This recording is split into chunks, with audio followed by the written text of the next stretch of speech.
Assalamualaikum warahmatullahi wabarakatuh. Nama saya Asnita dengan NIM 18.0502054. Saya kelas 7B Perbankan Syariah. Di sini saya akan memaparkan materi terkait proposal saya yang berjudul Analisis Penetapan Fee Transfer Tunai yang diberikan agen kepada nasabah Briling. Studi pada Briling Kelurahan Sasaki, Kecamatan Praia Tengah. Langsung saja ke latar belakangnya. Briling merupakan perluasan layanan BRI dalam menjalin kerjasama dengan nasabah BRI sebagai agen yang dapat melayani transaksi perbankan bagi masyarakat secara real-time online menggunakan perangkat BRI dengan konsep sharing fee. Mekanisme transaksi Briling didukung oleh provider telekomunikasi yaitu seperangkat alat ADC yang digunakan untuk layanan jasa perbankan yang dapat diberikan oleh agen Briling meliputi setor dan tarik tunai, transfer antar rekening perbankan, dan lain sebagainya. Briling ini digunakan untuk transaksi semua bank termasuk bank syariah karena Briling bersifat ATM bersama. Agen Briling mendapatkan dua keuntungan, yaitu keuntungan dari Bank BRI yang berupa sharing fee 50/50. Selain itu juga agen Briling mendapatkan keuntungan dari biaya administrasi yang dikenakan kepada nasabah. Penentuan biaya administrasi pada Briling merupakan aspek yang penting dalam melakukan kegiatan pemasaran. Biaya atau harga sangat berpengaruh untuk menentukan keuntungan yang diperoleh dari produk dan jasa dalam perbankan. Biaya administrasi yang dikenakan kepada nasabah sesuai dengan jumlah transaksinya. Semakin besar transaksi, maka semakin besar pula biaya yang ditetapkan. Tentunya di masing-masing Briling memiliki kebijakan tersendiri dalam menentukan biaya administrasi yang dikenakan kepada nasabah. Akan tetapi, sebagian dari agen Briling menetapkan fee atau biaya yang dikenakan kepada nasabah terlalu besar sehingga mau tidak mau nasabah akan membayar dikarenakan kantor Bank BRI terlalu jauh dari lokasi rumah mereka. Dari latar belakang masalah di atas, peneliti tertarik untuk membahas tentang analisis penetapan fee transfer tunai yang diberikan agen kepada nasabah Briling, studi pada Briling Kelurahan Sasaki, Kecamatan Praia Tengah. Rumusan masalah. Di sini ada 3 rumusan masalah yang saya ambil. Yang pertama, bagaimana penetapan tarif yang diberikan Bank BRI kepada agen Briling. Yang kedua, bagaimana penetapan tarif yang diberikan agen kepada nasabah Briling. Yang ketiga, bagaimana pandangan Islam terhadap penetapan tarif jasa yang diberikan agen kepada nasabah Briling. Tujuan dan manfaat. Yang pertama, tujuannya untuk mengetahui penetapan tarif yang diberikan Bank BRI kepada agen Briling, untuk mengetahui penetapan tarif yang diberikan agen kepada nasabah Briling, untuk mengetahui pandangan Islam terhadap penetapan tarif jasa yang diberikan agen kepada nasabah Briling. Manfaat. Yang pertama, manfaat bagi penulis. Penelitian ini diharapkan bisa memperluas wawasan serta meningkatkan pengetahuan selama masa perkuliahan tentang analisis penetapan fee transfer tunai yang diberikan agen kepada nasabah Briling. Yang kedua, manfaat bagi akademik. Diharapkan penelitian ini bisa menambah informasi serta referensi bagi semua pembaca yang membutuhkan data penelitian tentang analisis penetapan fee transfer tunai yang diberikan agen kepada nasabah Briling. Yang terakhir, manfaat bagi masyarakat. Penelitian ini diharapkan dapat menjadi sarana informasi dan sosialisasi mengenai analisis penetapan fee transfer tunai yang diberikan agen kepada nasabah Briling. Selanjutnya, ruang lingkup dan setting penelitian. Ruang lingkup penelitian. Fokus penelitian ini adalah bagaimana penetapan fee transfer tunai yang diberikan agen kepada nasabah Briling pada Briling Kelurahan Sasaki, Kecamatan Praia Tengah. Ruang lingkup ini dimaksudkan supaya tidak keluar dari alur pokok pembahasan, sehingga tujuan penelitian ini mencapai sasaran yang tepat. Namun demikian, dimungkinkan untuk membahas hal lain mengingat pembahasan ini selama masih relevan dengan masalah utama yang diangkat. Setting penelitian. Penelitian ini dilakukan di Kelurahan Sasaki, Kecamatan Praia Tengah, Kabupaten Lombok Tengah, karena di sini saya dapat menggali lebih detail terkait bagaimana penetapan fee transfer tunai yang diberikan agen kepada nasabah. Selanjutnya, telaah pustaka. Telaah pustaka ini bertujuan untuk mendapatkan gambaran atau acuan yang jelas berkaitan dengan penelitian penulis, dengan cara melakukan telaah pustaka terlebih dahulu terhadap penelitian terdahulu seperti skripsi, jurnal, buku, maupun artikel terkait untuk memperluas wawasan penulis. Beberapa hasil telaah pustaka dari penelitian sebelumnya yang dijadikan referensi dan pertimbangan oleh penulis itu sebagai berikut.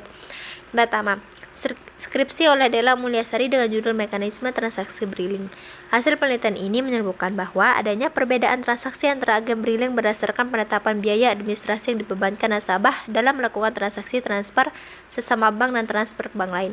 Perbedaan biaya administrasi tersebut disebabkan oleh agen Briling dalam menetapkan biaya administrasi dengan mempertimbangkan jarak antar agen Briling dengan bank, jarak dengan ATM, jarak dengan agen Briling lainnya. Perbedaan penelitian ini dan penelitian yang dilakukan oleh penulis adalah penelitian ini mengkaji perbedaan transaksi Briling dan merupakan penelitian kualitatif, sedangkan penelitian yang dilakukan oleh penulis membahas tentang penetapan fee transfer tunai yang diberikan agen kepada nasabah. Selanjutnya, penelitian yang dilakukan oleh Siti Zainah Afifah dalam skripsinya yang berjudul Analisis Hukum Islam tentang Penetapan Tarif Transfer Tunai Melalui Bank. Hasil dari penelitian tersebut adalah penetapan tarif yang diberikan Bank BRI terhadap agen Briling telah ditetapkan oleh Bank BRI, yaitu melalui konsep Briling yang disebut sharing fee, dan penetapan tarif jasa Bank BRI terhadap agen Briling adalah menggunakan akad dalam muamalah, yaitu akad sistem imbal jasa. Dan penetapan tarif yang diambil agen kepada nasabah adalah sistemnya ditetapkan oleh agen. Persamaan penelitian ini dan penelitian terdahulu adalah sama-sama mengkaji mengenai penetapan transfer tunai dan merupakan peneliti lapangan. Akan tetapi, perbedaan skripsi ini dan skripsi terdahulu terletak pada pengkajiannya yang lebih terfokuskan dengan bagaimana penetapan tarif transfer tunai yang diberikan BRI dengan agen. Selanjutnya, kerangka teori. Sistem perbankan. Lembaga perbankan merupakan inti sistem keuangan suatu negara. Bank merupakan lembaga keuangan yang menjadi wadah bagi perorangan, badan usaha swasta, badan usaha milik negara, dan juga lembaga-lembaga pemerintah yang menyimpan dana. Dengan berbagai jasa yang diberikan, bank melayani kebutuhan pembiayaan juga memperlancar mekanisme sistem pembayaran pada sektor perekonomian. Asas, fungsi, dan tujuan bank. Dapat kita ketahui bahwa di Indonesia menganut asas perbankan ketentuan Undang-Undang Nomor 10 Tahun 1998 Pasal 2 yang berbunyi, perbankan Indonesia dalam melakukan usahanya berdasarkan demokrasi ekonomi dengan menggunakan prinsip kehati-hatian. Fungsi perbankan terdapat pada Pasal 3 Undang-Undang Perbankan yang menyatakan bahwa perbankan Indonesia adalah sebagai menghimpun maupun penyalur dana dari masyarakat. Dari pasal ini diketahui bahwa bank sebagai perantara pihak yang kelebihan dana dengan pihak yang memerlukan dan kekurangan dana. Sedangkan secara lengkap mengenai hal ini diatur dalam ketentuan pasal 4 Undang-Undang Perbankan yang berbunyi, perbankan Indonesia bertujuan menunjang pelaksanaan pembangunan nasional dalam rangka meningkatkan pemerataan pertumbuhan ekonomi dan stabilitas nasional ke arah peningkatan kesejahteraan rakyat. Jasa-jasa perbankan. Pemberian jasa-jasa di dalam perbankan ini tentu saja untuk memperlancar kegiatan bank dalam menghimpun dan menyalurkan dana. Pelayanan yang diberikan bank semakin memudahkan nasabah untuk melakukan transaksi. Keuntungan yang perbankan sendiri diperoleh dari keuntungan pokok yang merupakan selisih bunga simpanan dengan bunga kredit atau pinjaman, dikenal dengan istilah rate based. Namun, di samping keuntungan dari kegiatan pokok tersebut, pihak perbankan juga memperoleh keuntungan dari transaksi yang telah diberikannya dalam jasa-jasa lain. Adapun keuntungan yang diperoleh dari jasa-jasa bank lain adalah biaya administrasi, biaya kirim, biaya provisi, dan komisi. Selain dari jasa-jasa yang telah disebutkan, perbankan juga terdapat jasa yang melayani nasabah yang kesulitan untuk mengakses kantor BRI, yaitu Briling. Briling adalah perluasan layanan BRI untuk menjalin kerjasama dengan nasabah BRI sebagai agen yang guna melayani transaksi perbankan bagi masyarakat secara real-time online menggunakan perangkat BRI dengan konsep sharing fee. Selanjutnya, ketentuan pengaturan peraturan Otoritas Jasa Keuangan Nomor 19/POJK.03/2014 tentang layanan keuangan tanpa kantor dalam rangka keuangan inklusif. Untuk melaksanakan tugas pengaturan dan pengawasan di sektor perbankan sebagaimana dimaksud dalam pasal 6, OJK mempunyai wewenang yang pertama, pengaturan dan pengawasan mengenai kelembagaan bank, yang kedua, pengaturan dan pengawasan mengenai kesehatan bank, dan yang terakhir, pengaturan dan pengawasan mengenai aspek kehati-hatian bank. Produk laku pandai menurut POJK nomor 19/POJK.03/2014 tentang layanan keuangan tanpa kantor dalam rangka keuangan inklusif. Produk-produk dan berbagai macam layanan dalam penyelenggaraan laku pandai disediakan oleh lembaga jasa keuangan. Otoritas Jasa Keuangan telah menetapkan produk-produk yang tepat disediakan lembaga keuangan laku pandai sebagai berikut. Yang pertama, tabungan. Yang kedua, kredit atau pembiayaan untuk nasabah mikro. Yang ketiga, asuransi mikro. Dan yang keempat, produk keuangan lainnya berdasarkan persetujuan Otoritas Jasa Keuangan. Selanjutnya, hukum Islam mengenai ujrah atau upah. Pengertian upah. Upah adalah pembayaran yang dilakukan oleh seseorang, instansi, atau suatu lembaga kepada orang lain atas usahanya, kerja, dan pelayanan yang telah diberikan. Rukun dan syarat ujrah. Rukun ujrah yang pertama sudah jelas atau sudah diketahui jumlahnya. Yang kedua, pegawai khusus seperti hakim tidak boleh menerima uang dari pekerjaannya karena dia sudah mendapatkan gaji khusus dari pemerintah. Yang ketiga, uang sewa diserahkan bersamaan dengan penerimaan barang yang disewakan. Yang terakhir, manfaat untuk mengontrak seorang mustajir ditentukan bentuk kerjanya, waktu, dan upah serta tenaganya. Syarat upah. Yang pertama, upah dilakukan dengan cara musyawarah dan konsultasi terbuka sehingga dapat terwujud rasa kewajiban moral yang tinggi dan loyalitas terhadap kepentingan umum. Upah adalah upah berupa al-mutaqawwim, dan upah tersebut harus dinyatakan secara jelas konkret, bisa juga menyebutkan kriteria-kriterianya. Yang selanjutnya, upah harus berbeda dengan jenis objek. Upah perjanjian persewaan tidak berupa manfaat dari jenis sesuatu yang dijadikan perjanjian, berupa harta tetap yang dapat diketahui. Macam-macam upah. Yang pertama, upah yang sepadan merupakan upah yang sepadan dengan kerja dan jenis pekerjaan sesuai dengan apa yang telah disepakati oleh kedua belah pihak, yaitu pemberi dan penerima kerja pada saat transaksi pembelian jasa. Yang kedua, upah yang telah disebutkan adalah ketika disebutkan harus disertai adanya kerelaan kedua belah pihak yang sedang melakukan transaksi terhadap upah tersebut. Metode penelitian. Yang pertama, jenis dan pendekatan penelitian. Jenis penelitian yang digunakan oleh peneliti yaitu jenis pendekatan kualitatif.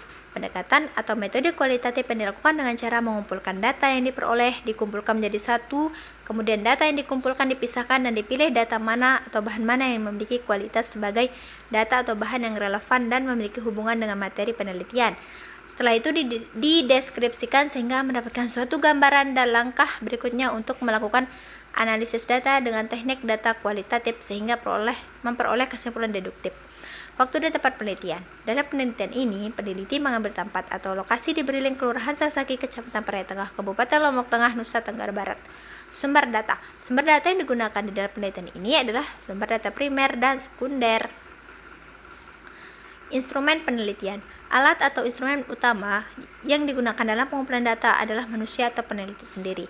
Dan cara mengamati, bertanya, mendengar, meminta data, dan peneliti harus mendapatkan data dari narasumber yang tepat untuk mendapatkan data yang valid. Dalam hal ini, peneliti akan terjun langsung ke sumber informasi atau narasumber, yaitu pegawai Bank BRI dan pegawai atau pemilik Briling Kelurahan Sasaki, dan kemudian akan melakukan wawancara dengan instrumen bantuan seperti panduan atau pedoman wawancara dan alat perekam untuk merekam hasil wawancara. Metode pengumpulan data di sini ada 3. Yang pertama, observasi, wawancara, dan dokumentasi. Teknis analisis data. Metode penelitian yang digunakan untuk menganalisis data itu metode deskriptif kualitatif.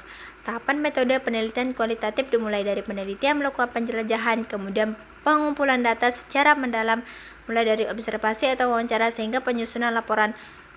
Berikut metode deskriptif penelitian kualitatif sebagai berikut. Pertama, reduksi data, yang kedua penyajian data, dan terakhir penarikan kesimpulan. Uji validitas data. Proses pengembangan instrumen dalam penelitian ini adalah dengan menggunakan pengujian validitas data. Uji keabsahan data dalam penelitian kualitatif meliputi uji credibility, transferability, defendability, dan confirmability. Keempat strategi tersebut, peneliti dalam penelitian ini tidak akan menggunakan semuanya untuk memvalidasi data peneliti. Peneliti hanya akan menggunakan salah satu, yaitu dengan strategi kredibilitas. Alasan menggunakan strategi kredibilitas karena strategi ini mudah terjangkau untuk digunakan peneliti. Sistematika pembahasan. Sistematika pembahasan ini merupakan suatu pembahasan secara garis besar dari bab-bab yang akan dibahas. Sistematika skripsi ini adalah Bab pertama merupakan pendahuluan yang berisi tentang latar belakang masalah, rumusan masalah, tujuan dan manfaat, ruang lingkup dan setting penelitian, telah pustaka, kerangka teori, metode penelitian, sistematika pembahasan, dan daftar pustaka. Yang kedua, bab kedua, pada bab ini dibahas mengenai seluruh data dan temuan penelitian yang ada di Bank BRI maupun di Briling. Bab ketiga, pada bab ini dibahas mengenai proses analisis terhadap temuan penelitian sebagaimana dipaparkan di bab 2 berdasarkan pada perspektif penelitian atau kerangka teoritik sebagaimana diungkapkan di bagian pendahuluan. Bab keempat merupakan bab menutup yang berisi kesimpulan dari hasil penelitian dan saran-saran yang dapat bermanfaat bagi banyak pihak, khususnya bagi Briling, sebagai upaya evaluasi guna untuk pertumbuhan dan perkembangan Briling tersebut. Dan yang terakhir adalah rencana jadwal kegiatan. Dapat dilihat dalam tabel ini rencana jadwal kegiatan untuk dimulai dari penyusunan proposal, selanjutnya seminar proposal, pengumpulan data, pengolahan data dan analisis data, serta penyusunan skripsi dan ujian skripsi bisa dilihat pada tabel berikut ini. Mungkin hanya itu yang dapat saya sampaikan. Mohon maaf apabila ada kekurangan, ada salah kata dari saya. Mohon